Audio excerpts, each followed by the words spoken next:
Hi guys. Today I'm sitting in my office wondering how I got to be 65, single, and alone.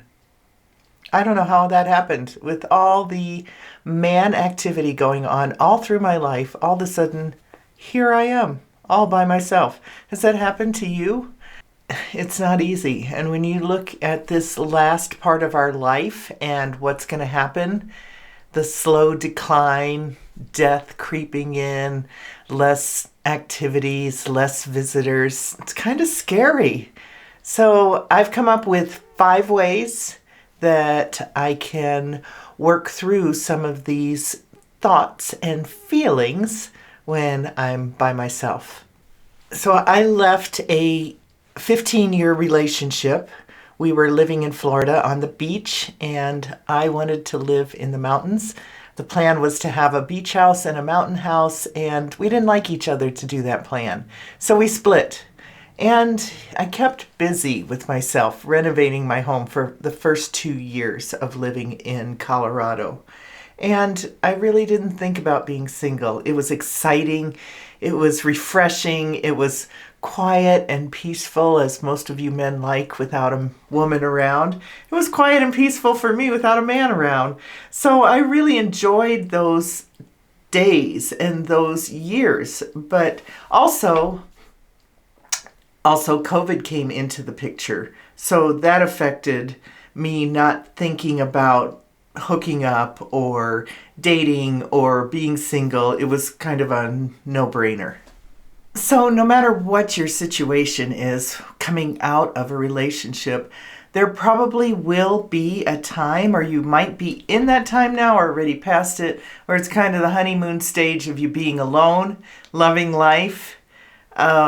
But it doesn't always stay that way. So after I got my renovation done, I was all excited to be in it. COVID's over. I started to have parties and people over for dinner. But there was still something missing. And I started to feel that lack of relationship in my life. And I don't even know if it was a good lack. It was just something I was used to, and I was missing it. So first I went through the grief of it. We're done. We spent all those years together, all that time, all that effort, and 15 years later, we're split up. He's got another wife, but I am here alone, which is another thing that probably affects a lot of us. Knowing that our partners have hooked up with another partner kind of implies there's something wrong with you, especially when they do it within a month or two of you leaving. I know how that feels too. So we have to allow ourselves time to grieve that, and don't put it all on your shoulders. Remember the last video, people are thinking different things in their mind. You have no idea what they're thinking, and most of it is not about you. So let that go, do your own grieving, and let's go to the next thing that could possibly help you through this time. Guess what? I'm going to tell you the next thing is having a support network. You gotta have friends. That was the thing that I noticed when my house was quiet and empty and I didn't have anybody around to talk to. I want some friends, but I don't want just friends of his or my old friends. Well, actually, I don't have any friends because I moved to a new place. It was a place I live in the same area I lived in when I was 20, so I have some of those old friends and acquaintances around. But, as you go through life, your friendships change, and those people are not really the same kind of people I want to hang out with now as I did back then. So I need to make my own support network.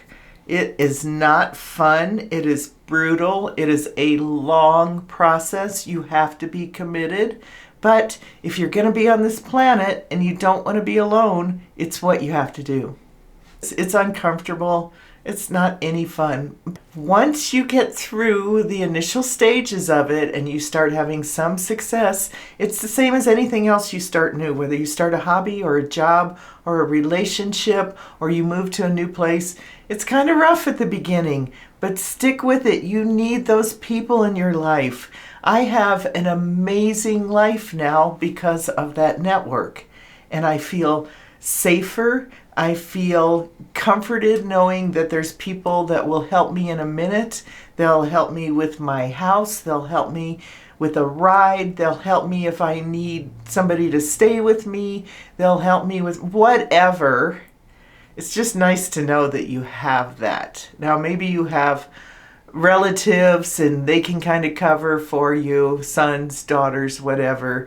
But they're not always available. I live by my two sons. They both live within a mile of me. And we're so busy, we're lucky to see each other once a quarter. You need a backup.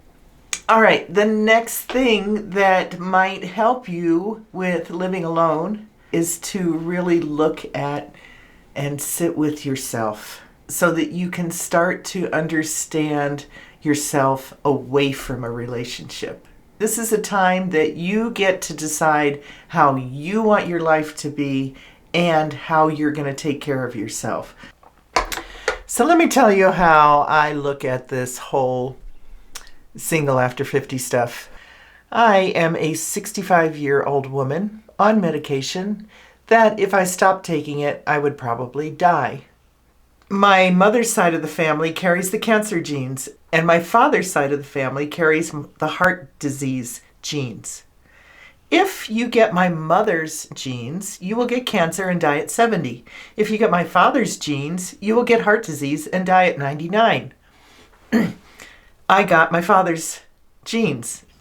So when I think about whether I'm going to live 5 or 10 or 20 or 30 years, I've decided that the best way to look at that is to say, I'm going to live 30 years. And what do I want to pack in it? Okay? Let me show you what I'm going to pack into it. Over here, I hope I'm turning it the right way. Yes. Well, besides my light, but you can see there is a whole wall of newspaper clippings, magazine clippings, all kinds of pictures, sayings that keep me accountable to those 30 years of what I still want to do on this planet. Now, maybe you don't want to live 30 years, but you're not dying today. You're not dying next week, maybe not. But what are you going to do with those years? How are you going to fill them up?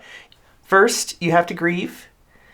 Get it all out of your system, all that bad stuff. I mean, it's not going to all come out because grieving just happens. It keeps happening and it'll, pop up at the strangest moments to remind you it's still there. And you know how that goes. So you got to grieve. You got to set up your support system, your friends. They're really good distractions when you're having bad days and all you're thinking about is how miserable you are or what a bad person you are or what happened when you were 25 that changed the course of your life forever. So